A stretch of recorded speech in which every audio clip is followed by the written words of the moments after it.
Welcome to everybody. I'm really happy to see all of you here for the launch of this new book about Sterling Ruby work.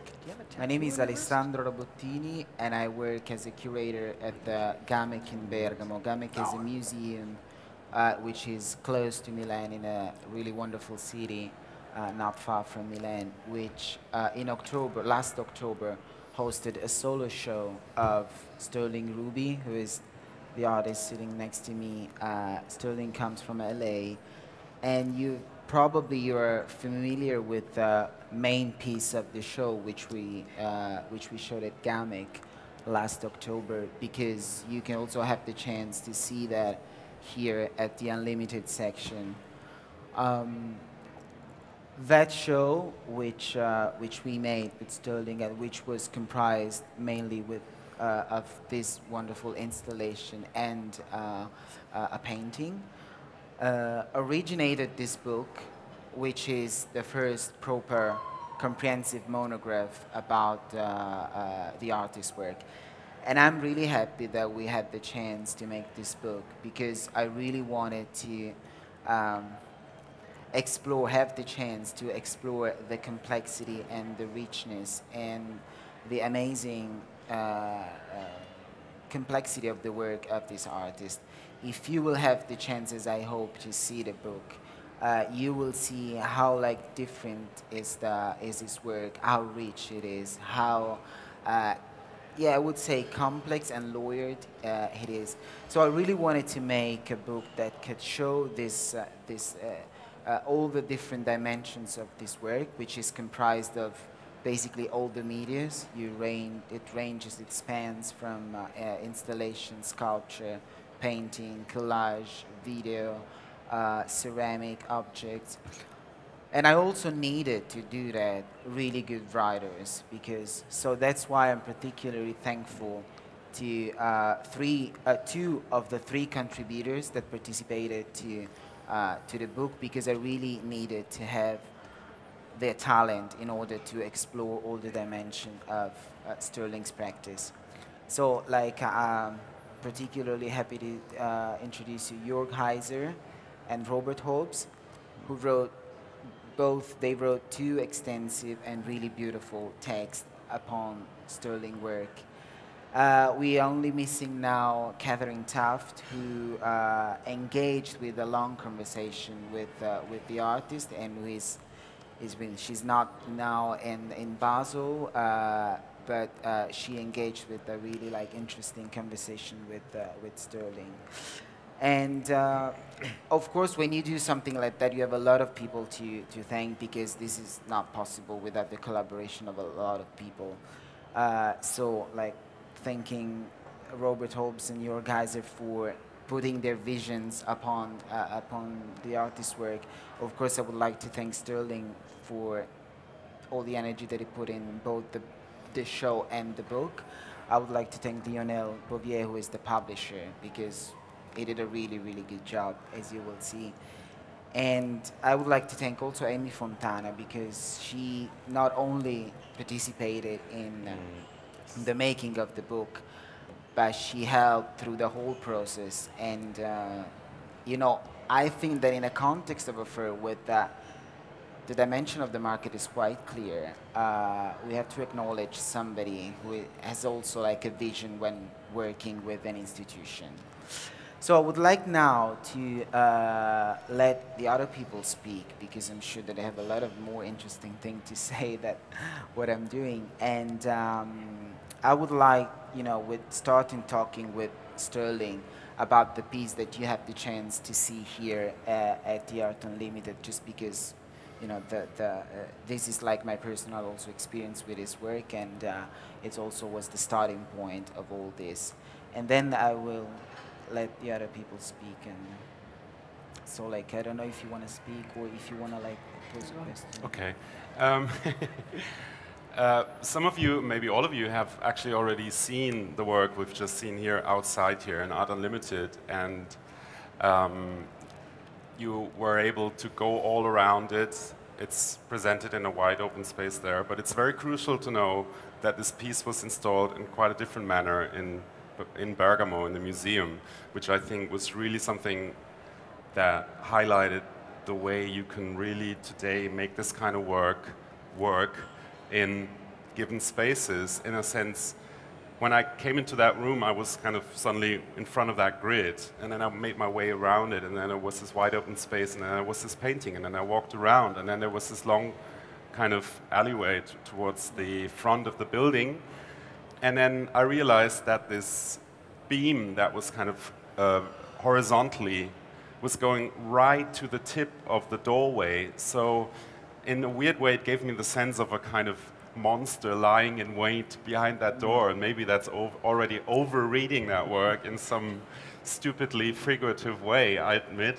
But at the same time, it made me realize how, with the very semantics of the minimalist tradition itself, rather than, as it has happened over the last 10 years, and maybe also in some of your early works, that you basically combine the language of minimalism with references, conceptual-wise, or references to cultural history, just using the very means of it, the methodology and the surfaces of it, to twist it around. And I think that's my first question. How much do you think you will go forward into that direction? How much do you think is there still leeway for that? Well, I think primarily working with that type of set structure at this point more than likely comes from 3 different scenarios, very distinct scenarios.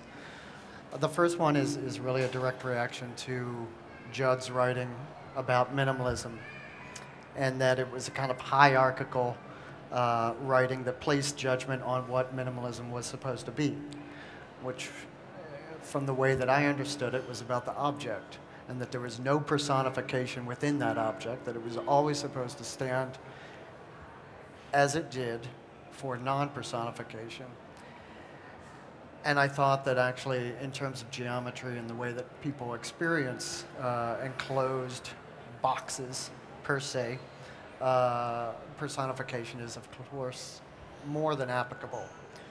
Some of the earlier work was primarily about the way that I saw gangs in Los Angeles inscribe or attack all of these kind of minimalist type objects out in the real world. And they were kind of territorializing themselves over these objects. And they would inscribe things like tables, they would inscribe things like, bus stops, benches, you name it. They would kind of inscribe anything in order to territorialize that. And I saw a parallel between what Judd had written about and what the gang members were doing, predominantly on metal, formica, wood. And so it made for me a quasi connection.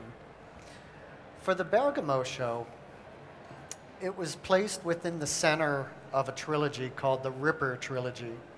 The first one being at Emmy Fontana's gallery called Zen Ripper, the second one at Bergamo, Grid Ripper, and then the third one in London at Spruthmagers, and that was Spectrum Ripper.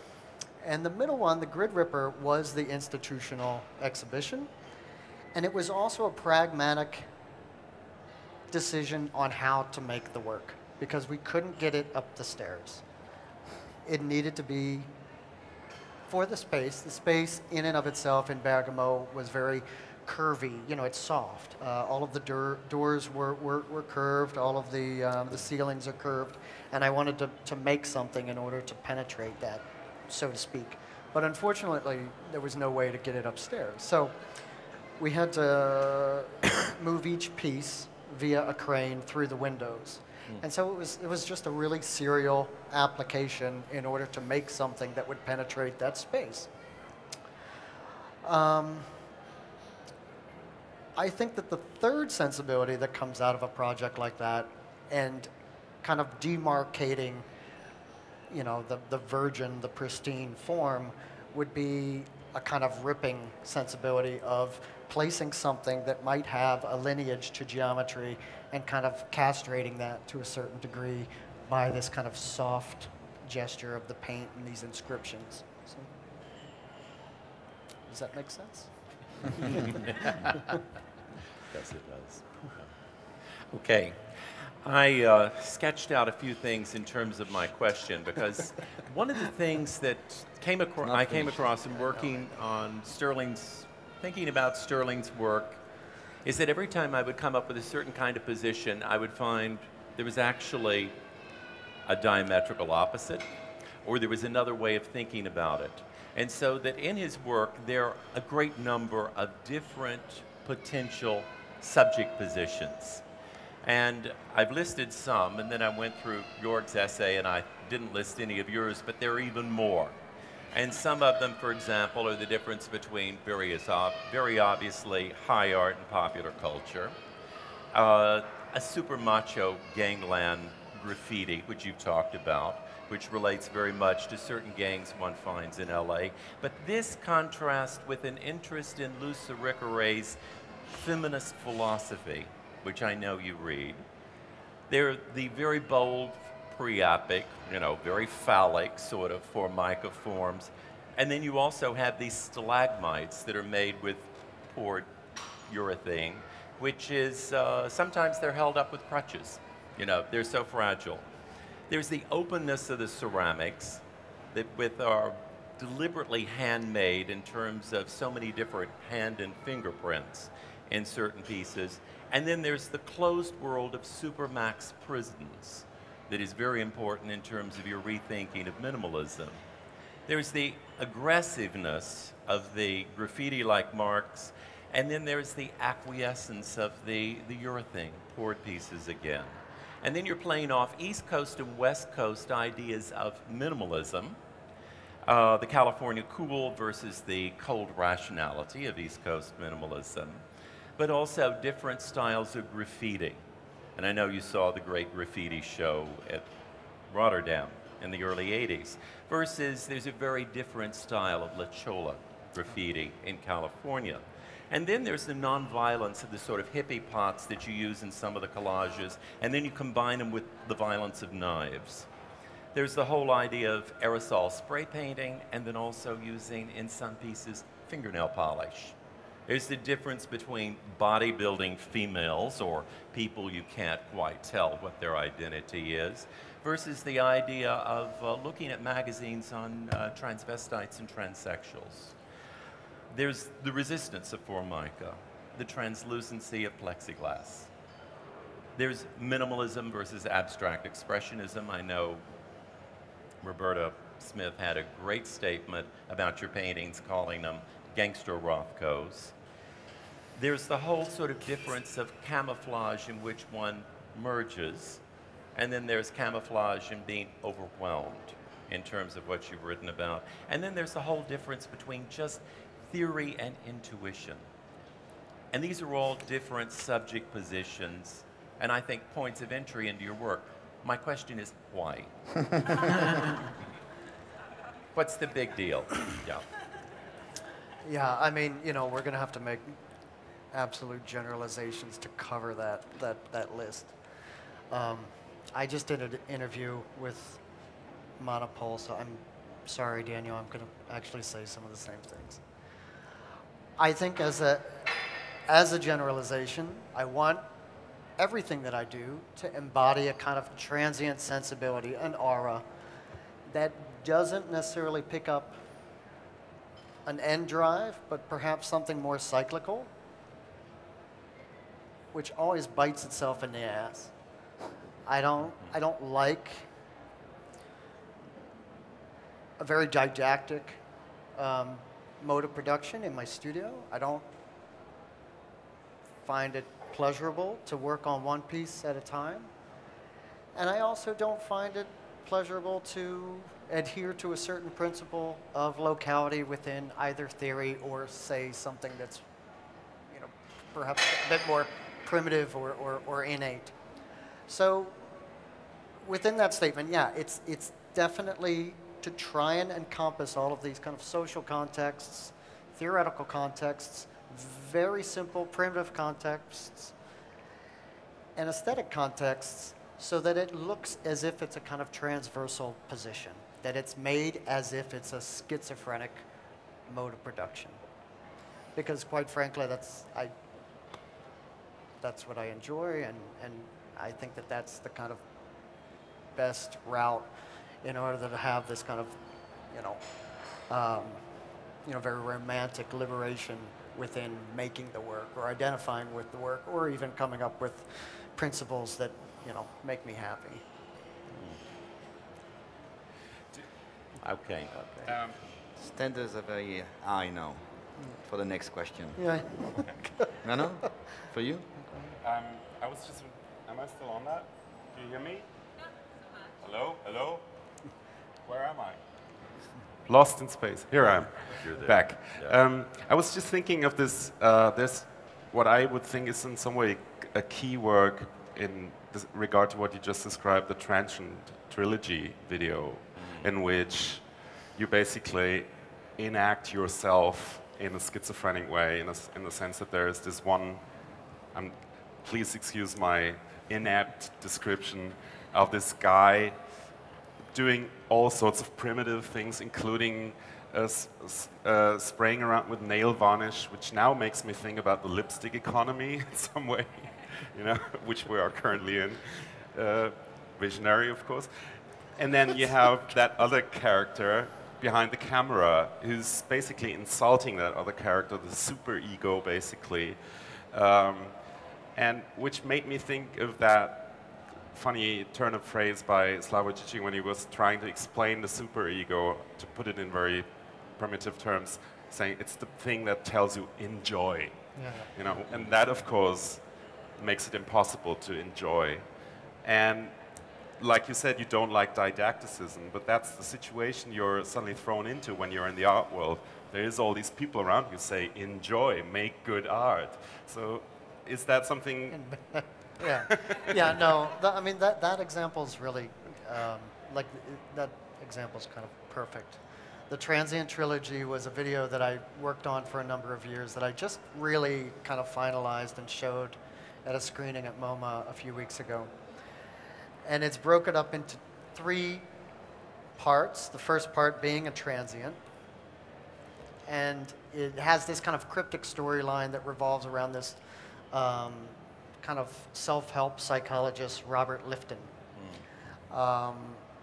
And in the book, or in Lifton's writings, he's writing primarily on cults and how people identify with a cult leader.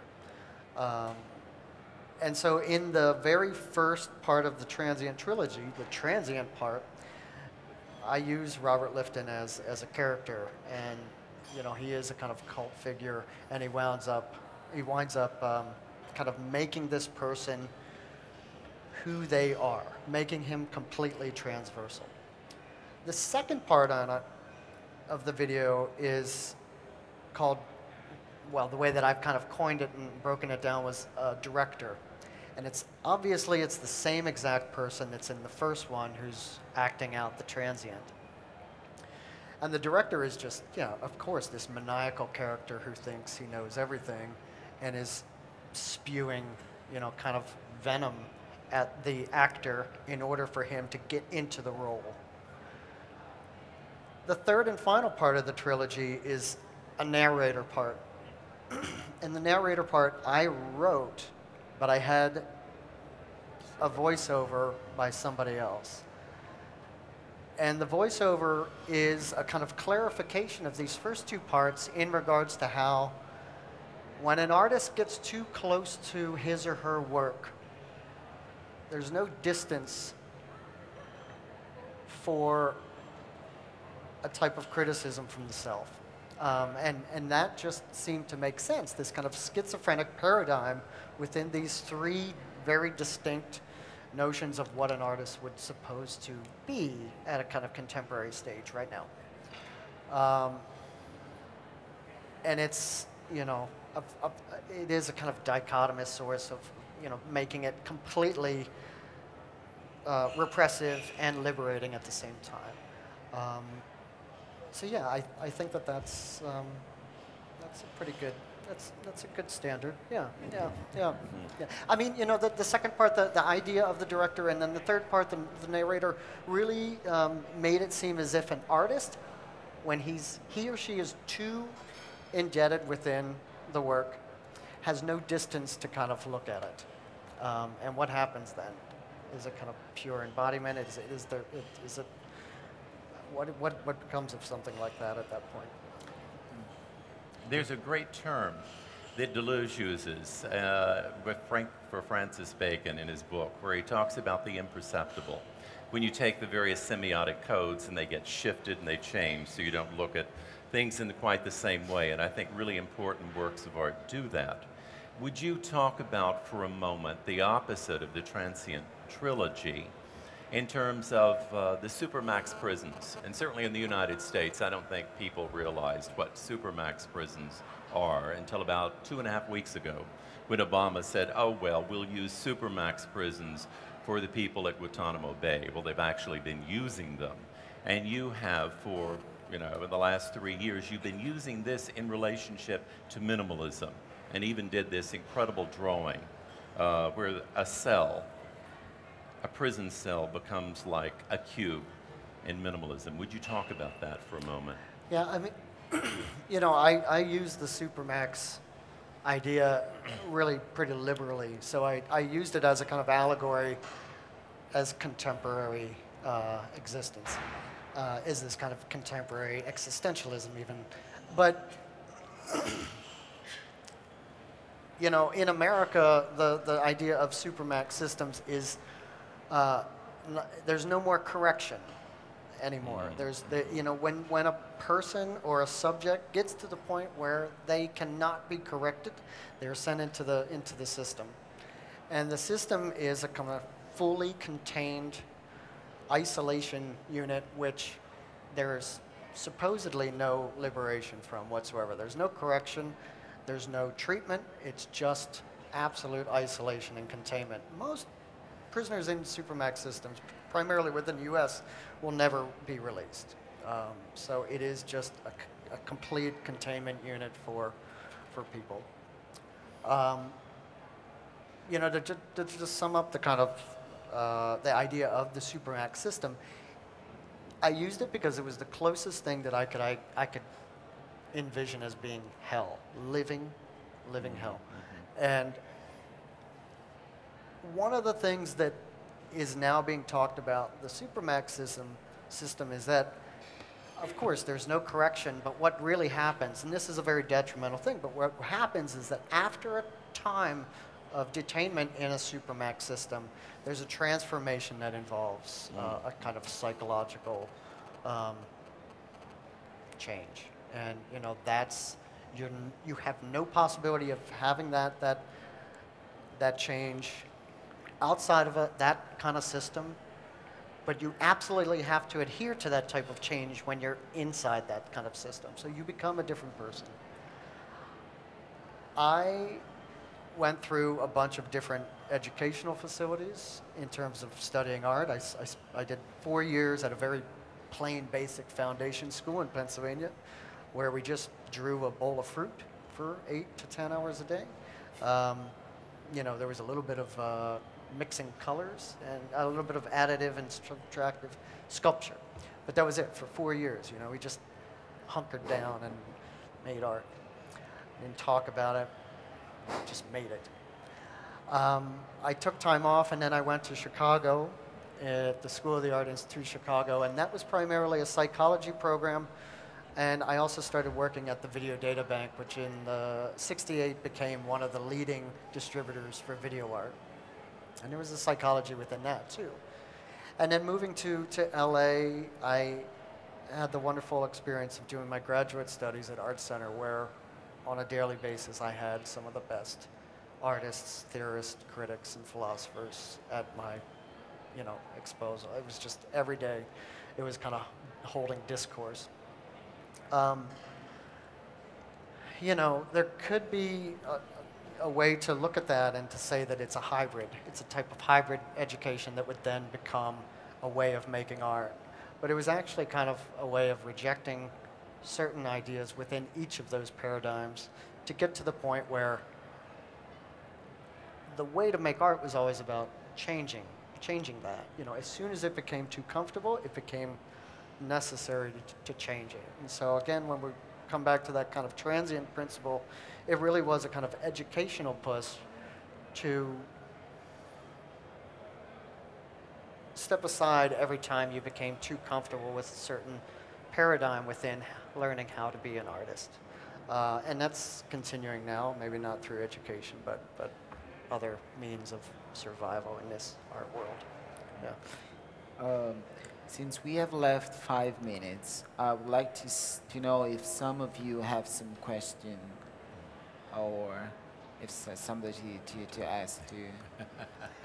Because otherwise I have also another question, which is like talking about the pairs of opposite issues that Robes like brilliantly raised, and of course, like we were talking during the preparation of this show, we were talking, and you told me once something really interesting, that like talking about the opposite, the postmodern for the people of our generation is not anymore as sort of an intellectual option, but more as sort of a existential dimension, as a sort of a starting point. And of course, when you were at the university, you were very familiar with the postmodern theory. But I was very impressed by this idea, which connects a lot to the schizophrenic kind of nature of the work, that the collage and, for example, the putting together of the opposite things of the postmodern was not anymore something that you can choose as an artist, but as a sort of a starting point, as an existential dimension. Would you say something a little bit? Yeah, I mean, I don't know if I'm not going to use an example of collage. I mean, collage is quite good. It's like I've always thought about collage as being like an illicit union, of course, a merger of things that should never have been joined to begin with. They were never meant to be, you know, brought together, but of course through collage, it's like a really simple mode of production in order to make that kind of hybridization. I think that just is in a very basic way, I have ideas that were catalysts to make my work, but quite frankly, I am fine with that only being my kind of interiority and the reason why I made it. But I like the idea that the work can hopefully be you know, enjoyed and kind of thought-provoking on a level that has nothing to do with the ideas that were the catalyst that went into it. I find it very problematic for a lot of my generation to be so adamant that things are read through a kind of definitive proposal of what it is absolutely meant to be. I think that people should, you know, an audience should be able to enjoy the work for reasons that I might never have thought I had made the work for, in conjunction with the ideas why I thought that I made the work. So maybe that's close. That sounds a lot like the discussion that Robert Smithson and Donald Judd had at the time, where Judd was really about securing the way the work should be read, whereas Smithson was doing the exact opposite and really actually teasing him about it. But I wonder how that actually also manifests itself in the way you display your work, because I was struck by the fact that, for example, in the Ripper Trilogy, you refrain from using any of the video work, which give you a more narrative approach, even as fucked up as it may be, you know, that kind of like fucked up narration. You still have some sort of thing you can clinch to, whereas when you're confronted with these very, you know, pared down, stripped down paintings and works, you kind of gamble for a visitor who is willing and able to get, you know, make the leap towards that other part of your work. Why? It's simply a different experience. I think that, you know, I would like people to identify with the work based on its diversity. If you see one show, you should see them all. Hopefully with time, it'll make sense, and a kind of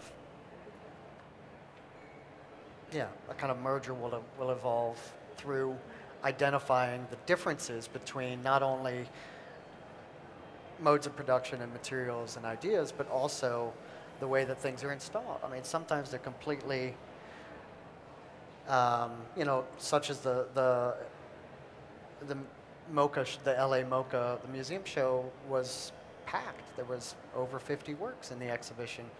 And only 42 inches to walk between all of the works. It was just cramped, you know. I mean, it was so cramped. Whereas, you know, say the Spruchmager's exhibition in London was very classical, of course, a ton of breathing room.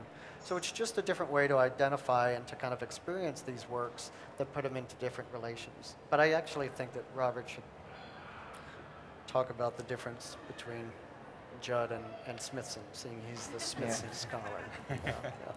Well, I'd rather talk about your work than, but I do think something that is, I didn't say in my question, I think is really important. And I think it does relate very much to Smithson's sight, non-sight, and the kind of ongoing dialectic between the two. You have a number of ways of leaving the work open-ended.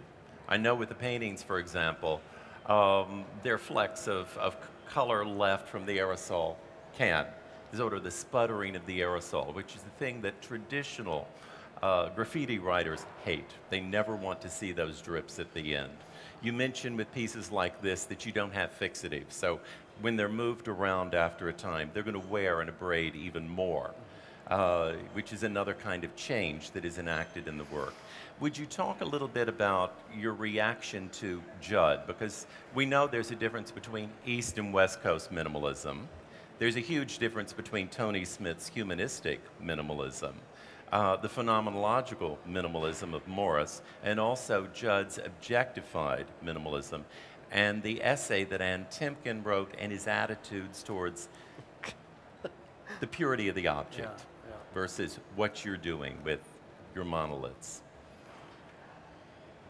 Yeah, I mean, I'm just going to comment. To talk about Judd, yeah, that's I'm what just I'm going to asking. talk about Judd because I think that Judd was very right on in his writings, and you know, it created a hierarchy that everybody, even up to my generation, has to follow. I mean, it's just being crammed down your fucking throat to the point where it becomes a principle of what minimalism could never ever become.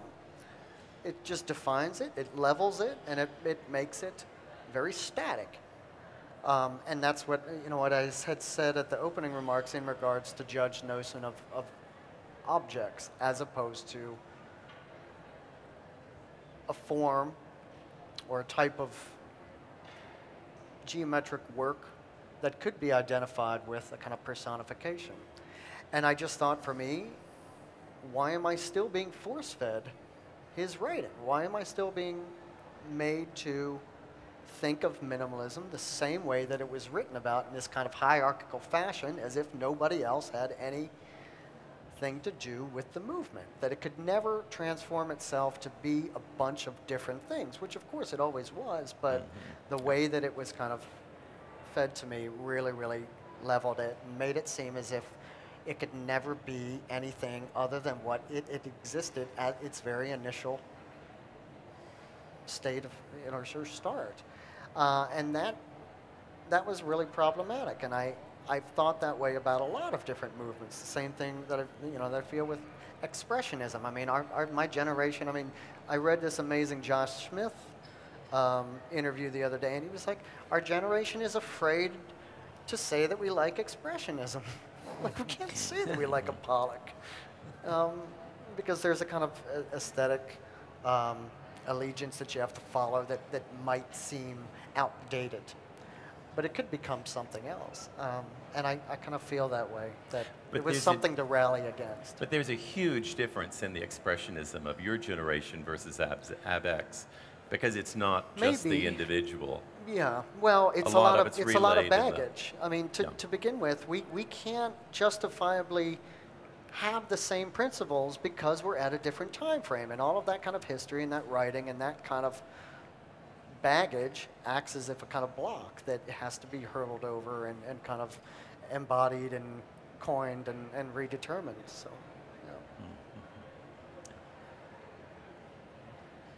I think that we just have like the time for one question or that because we're running out of time. Or There's one over there. yeah.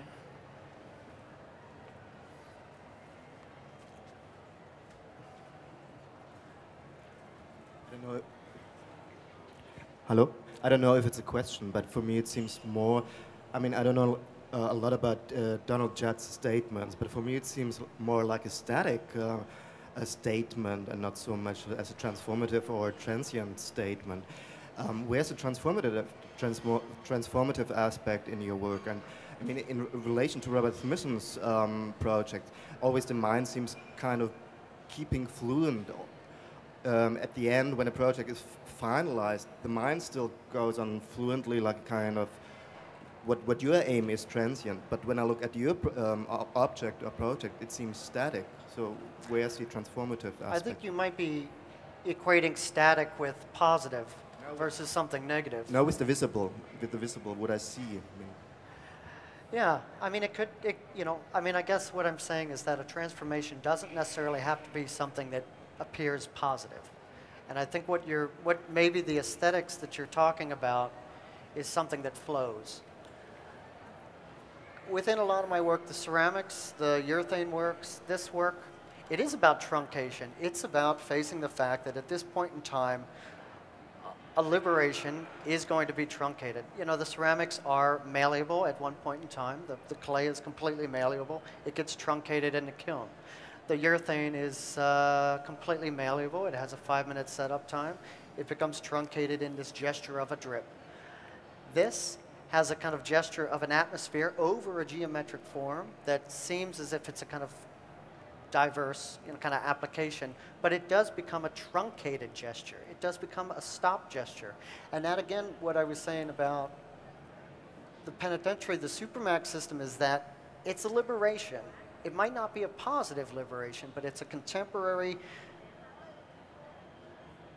take on what liberation could be. It might be total kind of refinement, imprisonment, repression, a type of static sensibility, but in and of that self, that could be the new mode. It's not positive, but it could be the new mode. But doesn't that also imply that the stop gesture, the static, is engendering again in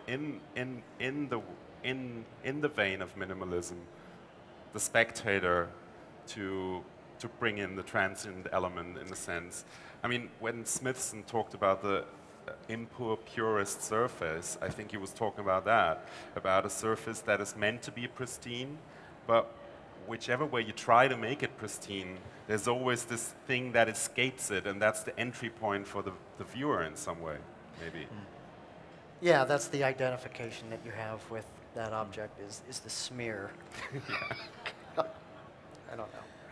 So I think that we're running out of time, so I would like to thank all of you for coming and all of you for making this possible. Thank you so much. And and if someone wants to come at the bookshop, Sterling will be happy to sign a few copies. Okay. Yeah. And also there will be a signing of books.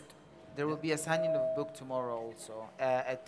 Is it 12? Yeah, at 12 at Emi Fontana Book there will be also Sterling signing the book. Thank you.